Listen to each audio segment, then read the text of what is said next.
Lukas 6 ayat 20 sampai dengan ayat 26.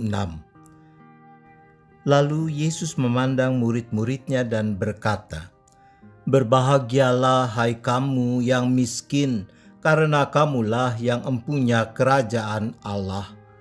Berbahagialah hai kamu yang sekarang ini lapar, karena kamu akan dipuaskan. Berbahagialah hai kamu yang sekarang ini menangis, karena kamu akan tertawa. Berbahagialah kamu jika karena Anak Manusia orang membenci kamu, dan jika mereka mengucilkan kamu dan mencela kamu serta menolak namamu sebagai sesuatu yang jahat. Bersukacitalah pada waktu itu dan bergembiralah, sebab sesungguhnya upahmu besar di sorga, karena secara demikian juga nenek moyang mereka telah memperlakukan para nabi. Tetapi celakalah kamu, hai kamu yang kaya, karena dalam kekayaanmu kamu telah memperoleh penghiburanmu. Celakalah kamu yang sekarang ini kenyang, karena kamu akan lapar. Celakalah kamu yang sekarang ini tertawa, karena kamu akan berduka cita dan menangis.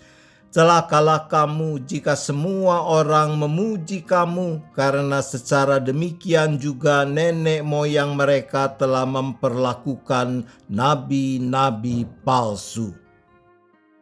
Bapak Ibu sekalian yang dikasihi oleh Tuhan Yesus Kristus. Lukas 6 ayat 20 sampai dengan 26.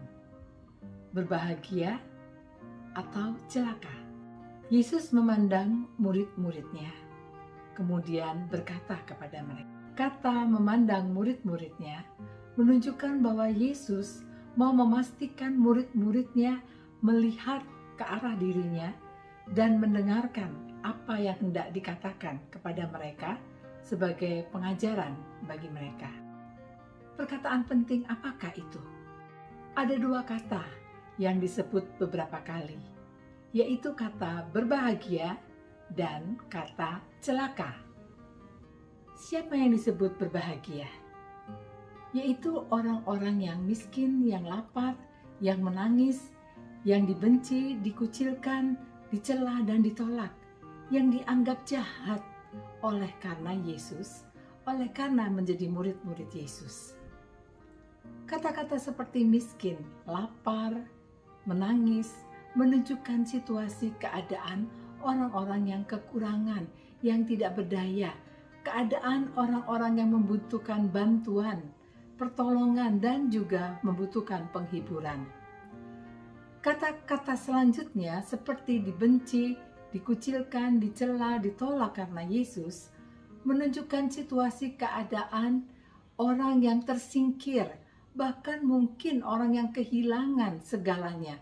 Misalnya pekerjaannya, komunitasnya, keluarganya, dan lain sebagainya, yang mengakibatkan dirinya menjadi menderita.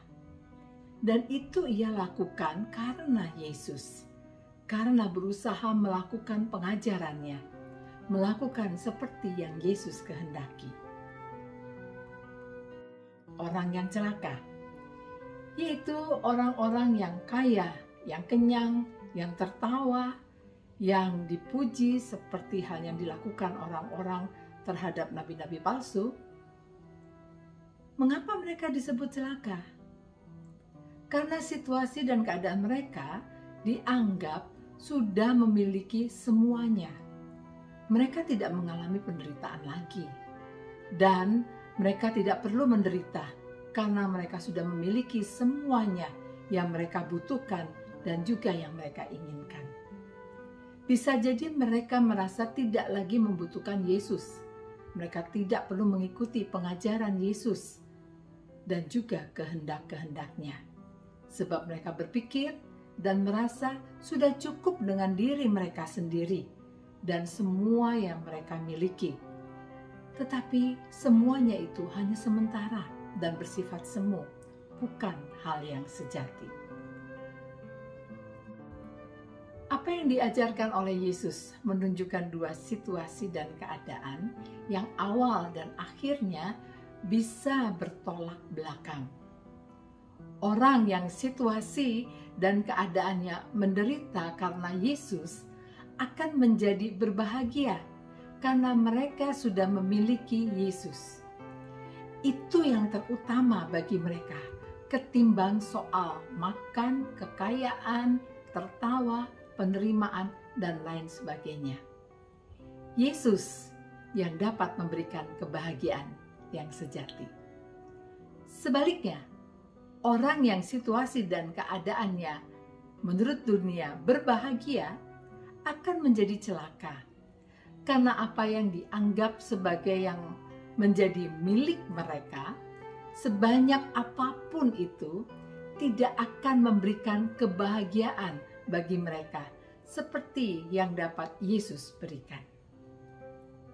Kebahagiaan sejati hanya ada pada Yesus. Kita akan berbahagia bila kita mengikuti Dia. Di luar Yesus hanya ada celaka. Sekalipun kita memiliki banyak hal, tetapi itu semua tidak dapat menyelamatkan kita selamanya. Mari kita berdoa. Bapa di surga yang rahmani dan penuh cinta kasih, terima kasih untuk kehidupan yang masih Kau berikan dan percayakan pada kami. Terima kasih untuk pengajaran yang dapat kami terima lewat firman-Mu. Terima kasih bahwa Engkau sudah mengajarkan kami tentang hal yang berbahagia dan hal yang mencelakakan. Mampukanlah kami untuk hidup dalam kebahagiaan seperti yang Engkau ajarkan, kebahagiaan di dalam Kristus dan bersama dengan Kristus. Serta mampukanlah kami untuk menjauhi, mencegah, bahkan menolak semua hal yang dapat mencelakakan kami. Biarlah kami menjadi murid-murid-Mu yang disebut berbahagia. Demi Kristus kami berdoa. Amin.